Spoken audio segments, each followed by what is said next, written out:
When this home was built back in the 60s, access to the attic was through the garage, and they decided that all you needed was a pull chain to light the bulb. In actuality, it was a pull string, which I converted into a chain.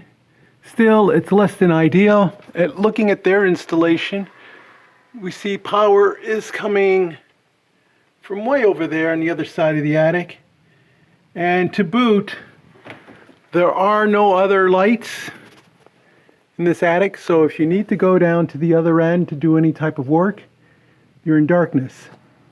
So what I'm looking to do is to extend power down to here, put a switch that won't get in the way of the trap door, have this switch operate a light here and a light down there.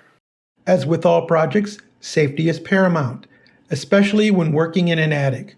Wear protective clothing, bring light with you, work at the coolest time of the year or day, wear safety goggles, wear respiratory protection, observe all electrical codes and standards, and don't rush your project. Avoid having a project that turns into an emergency and threatens your safety, health, or life. The first challenge I see is that they have three pairs of wires coming into this box, which means it's probably packed. So I may have to take off a leg to a separate junction box over there and work with that going down, because I don't think I can add more wiring come off of here. We'll take a look once we kill power and open this up. But for now, I think the plan is take wiring, staple it down, and that'll bring me power here. Come back up with the line, put a fixture here, and then another one down there. On a side note, anytime you're up in an attic, safety is important. Make sure you're wearing work shoes, or at least good shoes that aren't going to let a nail penetrate through and ruin your day. I always tell my daughter, if you're watching a YouTube video and the guy is wearing slippers or flip-flops and he's up in the attic or working with a chainsaw, that's the wrong guy to be learning from. So I use this non-contact probe to make sure that there are no live circuits after I've turned off the circuit breaker. Word of warning, doing this kind of work can kill you if you do it wrong. So if you're not comfortable, by all means get an electrician and don't do it yourself. Don't want anyone to get hurt just because you watched this video. And looking inside the box, I can see that I still have plenty of room. It's a fairly deep box. So I think what I'm going to do is I'm going to splice into this, because I know this is always hot because it's going to this switch. And I can take this hot feed, split it off, and using one of these push wires, connectors, I can insert the power that's coming into here and then take the cut from the fixture into here, and then take one wire and route it out the back of here, of this knockout. Go over there, I can do my switch. Now, the problem with that solution, of course, is that just gives me a switch to here, and I still need power going that way. So I am still going to need a box to split it off in that direction. So I could probably just as easily run. No, I can't. You see that those wire nuts are pretty full, so I don't want to break off of that. So I will tap off of this, use these just to get me aligned there, put a box, power down, and power across. In this fiberglass box, you can see that there's a knockout here, and it's pretty thin. As I move my finger on the other side, you can see the light coming through. And there are two of them. So I'm going to knock this one out because it's closer to the beam, and then run my wire through there. And to knock it out, you just use a screwdriver. It's really thin. You see, you're in. Here's what it looks like with our 12-2 cable coming through. So I'm going to use my wire stripper and about 8 inches. And I'm going to tie into the ground wire that's there so I can continue ground because safety is important. And then we'll cut these wires and use the push connector to tie all this together. And then I'm leaving plenty of wire for my junction box, which is going to go there. But I realized something. If I put the fixture in line with these, then the fixture is always going to be on because these are always hot. And the whole point of this is to be able to control both lights with one switch. So I'm going to need to tie the incoming power to feed this black, which is this cable, which is going to feed the junction box, which is split down to the switch, come back to the light depending on where I put the light, because now I might just put the light over there to keep it all simple, and then feed power to the other side. So yes, I'm going to put a cover on this, feed power that way, do all the breakout there so that I'm out of this box. Opted not to use the push connectors for the black and the white and eventually the ground because it's just 2 wires. So wire nuts are perfectly good for that type of situation. These will be easy to push back in. I'll put a cover on this. Then we'll have power on that line that will be grounded. Here's a look at the wire staple that we're going to be using to mount the cable onto the wood framing. This one has plastic at the end. Some have cardboard, some don't. But what you want to make sure is that you want to get the staples that are for non-metallic, because that's what we're using here. I think you got to be within 6 or 9 inches from the box for your first staple. I think I've exceeded that. I mean, I've come under that requirement from here to here.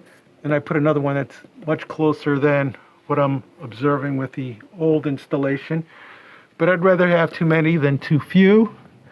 Everything has a wire nut on it, including the ground. So now we're going to stuff all the wires back in here. And I got a lid that I'm just going to put over this so that this box is sealed off. And then we'll put a box over there that will hold the light fixture and allow us to feed out and feed down to the light switch that's going to go somewhere down here. Here's a look at the 4-inch round blank cover. This one's made out of plastic. You can get them made out of metal. The nice thing about putting the blanks on is that you can pretty much set your screws almost all the way in, and there's nothing to get in the way as far as a fixture. And all you do is you take the slotted end, you put it over the screw, and then the other side has a larger opening for the head of the screw. You slide across, and now all you have to do is just finish tightening those 2 screws down, and you're done. For the next box, I'm going to repurpose an old box that I found because I just hate throwing things away that are useful. So what I'm going to do is I'm going to bring in the cable in here. I'm going to take the load, bring it down so it's going to come back out to the switch. The switch is going to come back up here, and then it's going to energize the cable that's going out to the next light fixture, and to the light fixture it's going to sit here. Then of course I have the neutral return that's going to link up. So I'm going to have a couple of push wire connectors in here so that it doesn't get too messy as far as wiring nuts and all this cabling. These are cool because these little clamps screw on and they hold the cable in place. So you don't need grommets or any other type of connectors. So this is a steel city box. Old classic, and still quite useful today. To attach the box to the framing, there are 3 holes on this side, so you can utilize drywall screws or nails. And then attach it to your framing. There are also some little legs on there, spikes, that could bite into the wood. Normally, if it was brand new, you could spike it in and then screw it in. As this is a repurposed box, the spikes are bent, so we're just going to use 3 holes to secure it to the beam. There's our junction box secured to the beam, and now we're ready to insert the power inside the box. We're going to split it off, run that feed down to a box that we're going to install here. We want to make sure that the box does not get caught up when the ladder closes. So I know I have some space in between, and anything above this portion of the beam is good, so I can actually place it on that part of the beam. Don't want it up here on top because it's prone to being kicked. There's the actual box right there. So I want to protect the box, have it a little lower, and if I place it on this lip here, in that position there, it should be well protected and should provide easy access as you're coming up the steps. Box is in place. We've got our runner coming down. It's going to go over here to the box, which I'm going to secure in this position via some wood screws to this piece right here. So it's going to sit on this. The run to the switch box has been stapled in place. The box is secured. We put 3 drywall screws into the box to secure it in place. We have our wire, and now what we're going to do is have a single pull, single throw. Doesn't matter which, well, yeah, doesn't really matter which end you connect. The black, which is the power, because it's just going to feed right back out, going back up to the light source. This switch, because it's newer, does include ground, so we will utilize that function of it. Again, this is a recycled switch because we were having some remodeling done, and there was some paint that got on it, so the electrician decided, even though he had just installed this days before, because it got painted over, he decided to put in a new switch so that we would have a nice looking switch. So I kept this one, and since it doesn't matter because it's in the dark, we're going to utilize this switch here. By the way, I marked it with up so that when the switch is down, it's the off position, and up for the on position. It's going to lay this way. Here's our wired switch. Note, power comes down the black cable, goes through the switch, you flip it, energy passes through over the white cable, which is normally considered a neutral, but in this case it's going to be energized. So at the other end of this cable, we're going to put a little black tape to signify that it is hot at the other end. Our switch is attached to the box, and now all we need is a plate, and yes, it's a recycled plate. It's going to go here. Yeah, I know it doesn't match, but it's in a dark attic, so it'll be fine. With our repurposed screws, plate, and switch, this is what it looks like. Now we're going to feed from our cable that's going to go all the way to the back end of the attic, and we're going to make sure we get our line going into this junction box. So we're going to have one more piece of cable coming through here. Then I can begin connecting everything together. With my third cable feeding into the box, I tighten down the clamp on both sides so that I can't pull on it and it can't be pulled back. So now all the cables are secured to the box, and we're ready to start cutting off the sheaths and making our connections. things are starting to look intimidating. We have our 3 lines in, and this is where it can get confusing and you can miswire things. So let's review. This is bringing us power. On this black line, we have a neutral that's going back and a ground, okay? So now we need to take that power and we need to send it to the switch, which is this cable. So we're going to tie black to black. That cable goes down to the switch, comes back up. Remember I said and it's coming back up the neutral. And remember I said I was going to mark that neutral with black tape to let somebody know that this is a hot cable. So this cable is now going to power the light fixture that I'm going to attach here, which is going to come back out and go down to the neutral to complete a circuit. This is also going to feed this black cable, which is going out to our fixture at the other end of the attic. So it's going to energize this cable. It's going to go down to the other end. There's a fixture there. It's going to come back down the neutral, and then we're going to hook up this neutral to this neutral. We're going to tie all the grounds together, and that should complete our circuit.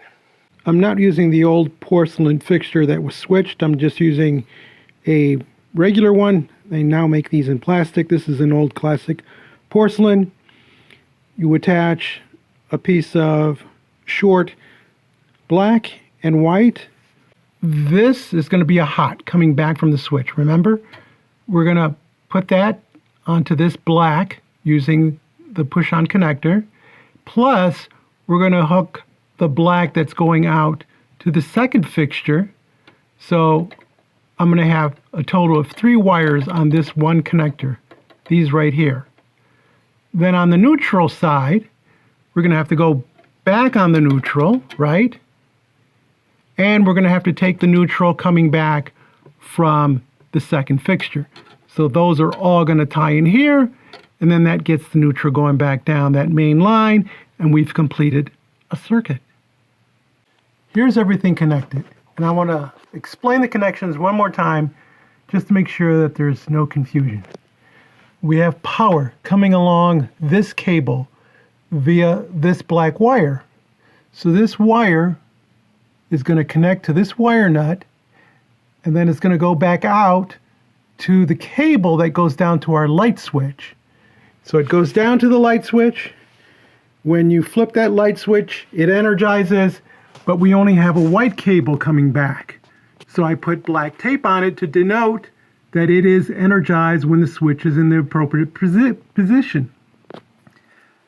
So that power comes down and goes into this wire connector. And you see the cable is marked, the white cable is marked with black tape. So we know it's energized. Now, this will feed energy out to the second light fixture, and it'll also feed energy to the first light fixture. Coming back from the second light fixture is the neutral, the white cable. So we bring that to a push wire connector, which also picks up the neutral from the first fixture and connects to the neutral that's going to go back down our main line. So thus, we've completed a circuit. And that's the way electricity works. And no, I didn't forget, we're going to tie the grounds together with another wire nut. We're deep at the other end of the attic. We've been running cable, stapling it as we went along. And now I've found a place where I want to put that second fixture. And I have a box that has nails attached to it. So all I do is place it in position, nail it, run the wire through here. That'll come through the box. I attach the fixture to that, and then we are done. We will have light throughout the attic. Here's our box. I decided to use drywall screws and attach it to the beam because It was actually a little bit too large, and you'll see why in a second. I'm using this big 2000 lumen fixture, and I was afraid it was going to hit the joist on either side, so I needed a little bit more clearance, so I needed to use the back end of the box to secure it. We have our wires coming out. I'm going to use wire nuts to secure to these, and it's just black to black, white to white, and ground to ground. And then you see those slots there, they're 4 slots with a round on one end and little tails on the other. That's 2 of those are going to correspond to these screws, and I should be able just to slip the unit on, turn it, and then just tighten the screws, and it should be mounted. The fixture's in place. All I have to do is just finish tightening that screw and that screw there, and then we can put the lens on, which is a twist on, and then we can turn on the circuit breaker and flip on the switch and see if this really works. We've turned on the circuit, so let's energize the switch. We have light here, and there is light at the end of the attic, which is exactly what we wanted. So I am pleased. This was a good portion of the day because I'm not an electrician by trade, but it is doable if you follow some safety tips and you keep in mind how circuits work. If you found this video useful or interesting, give us a thumbs up, leave us a comment, and join the subscription team. Help keep commercials out of these videos. And as always, thank you so much for watching.